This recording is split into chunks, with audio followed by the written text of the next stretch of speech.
सोलापूर शहर व जिल्ह्यात मटका, डान्स बार, अवैध मद्य विक्रीसह अन्य अवैध व अनधिकृत व्यवसाय सुरू असल्याच्या तक्रारी आहेत.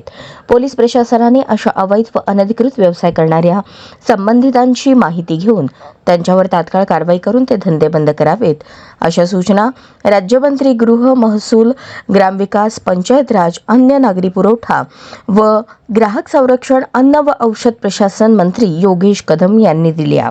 पोलीस आयुक्त कार्यालय सोलापूर येथे गृहराज्यमंत्री योगेश कदम यांच्या अध्यक्षतेखाली आढावा बैठक घेण्यात आली. यावेळी ते बोलत होते.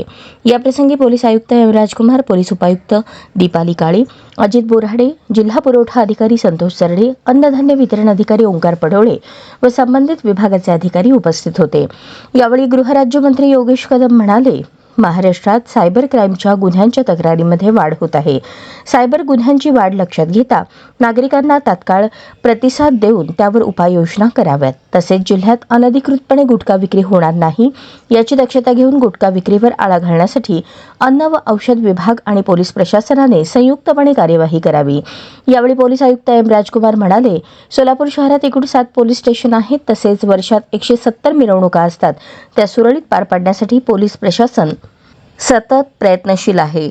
100 दिवसीय कृती आराखड्या अभियानांतर्गत या विभागामार्फत 1100 वाहनांचा लिलाव करण्यात आला.